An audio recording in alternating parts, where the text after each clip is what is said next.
Good afternoon. This is Amy with Amy on the Run. I never could find a race I was happy with for tomorrow. There were a couple of races 3 or 4 hours away, which I don't mind doing. If you know me, you know I've traveled further than that to run a race. But I just didn't plan it out as well, so I chose not to do the far distance ones tomorrow. And then there is one in Woodruff, but the reason I chose not to do the one in Woodruff was because it starts at 10 a.m. and the temperature is already going to be up to 84 degrees by then. And I just felt like with the high humidity and the high temperatures going on tomorrow, that wasn't a wise choice for me. Have you ever felt like your legs have turned to lead about halfway through a summer run? Well, it's not just you, it's the humidity, it's the heat. Once you understand what it's doing to your body, you can make decisions that will help you run smarter, not harder. Humidity makes it harder for your body to sweat and for your sweat to cool your body. Your heart works overtime, your breathing gets heavier, and your brain starts signaling fatigue earlier. For me, I'm an asthmatic. So when the temperatures get high, the humidity gets high, my oxygen saturation levels go down a little. Not a lot enough to be alarmed by, but enough for me to notice. So here's a quick check. If the dew point hits 75 degrees or higher, your performance will drop very fast. Tomorrow's dew point is, I think, 73 or 74. So you can see that it's pretty close to that 75 degree point. But there is good news. You can adapt. If you're planning on a long run, early morning is your sweet spot for tomorrow. It's cooler temperatures, less UV, and that golden sunrise glow. Humidity can be a stealthy saboteur for runners, especially on long runs like our Doodle Trail. Humidity makes running harder. Sweat stops working. In humid air, sweat doesn't evaporate efficiently. That means your body can't cool itself as well, and heat builds up faster. Heart rate spikes. To compensate, your heart works harder to pump blood to the skin for cooling, increasing perceived effort even at a slower pace. Oxygen feels scarce. The thick, moisture-heavy air can make breathing feel labored, especially during a tempo or hill work. Tomorrow, my Doodle Trail run is just going to be a long, slow run. I'm not going to try to do any tempo runs or hill work or fartleks. It's just going to be a long, slow run, normally like what I do on Sunday. Fatigue sets in early. My brain will sense the heat stress and may trigger early fatigue to my body, even before my core temperature gets dangerously high. So humidity doesn't just tax your body, though. It messes up with your perception. You might feel like you're pushing harder than usual, even if your pace is slower. That's not weakness. It's your body protecting itself. Here's what happens in high heat and humidity. Your sweat struggles to evaporate. The heat works hard. Your heart works harder in the heat. Your breathing gets heavier. Sometimes your O2 sats go down a little. And fatigue sets in early.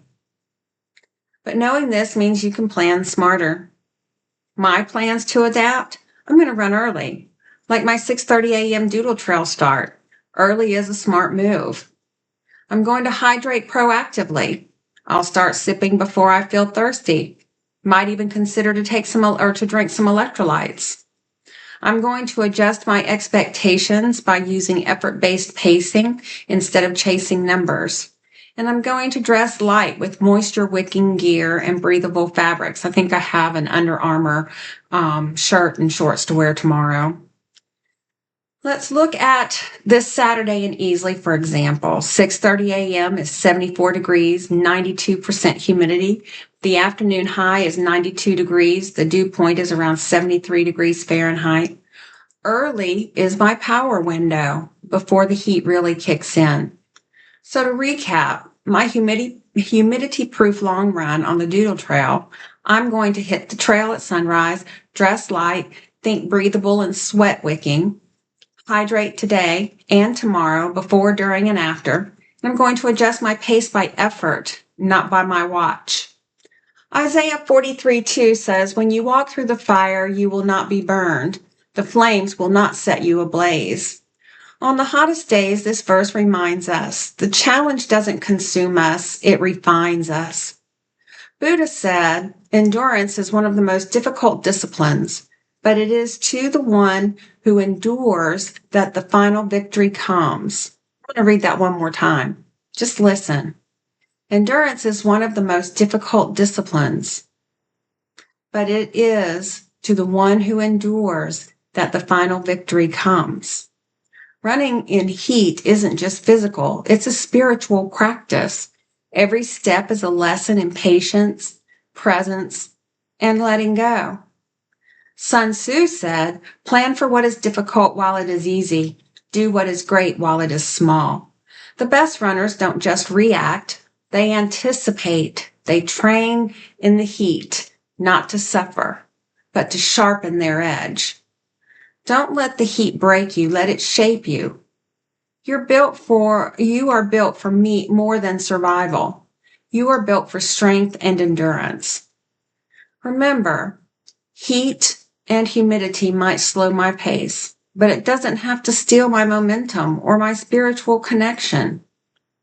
I'm going to stick with my training, trust my effort, hydrate like a pro, and meditate on Isaiah 43:2. I also want to remind you, I have been training all year to be able to run in temperatures like this and in humidity like this. If you have not been training and you are not acclimated to this heat and this humidity, I highly recommend you reconsider running outside tomorrow. Remember, I am not a doctor or a coach. I'm just sharing with you my experiences. Before starting any exercise plan or changing your choices, talk to your doctor and consult your coach. I do. My healthcare provider is Sharon Wilson with Balanced Health in Easley, and my coach is Braxton Sheriff with Next Phase Running. My running shoes are Ultra Vanish Carbon 2. I am prepared. I am trained. This is Amy with Amy on the Run. Let's go run.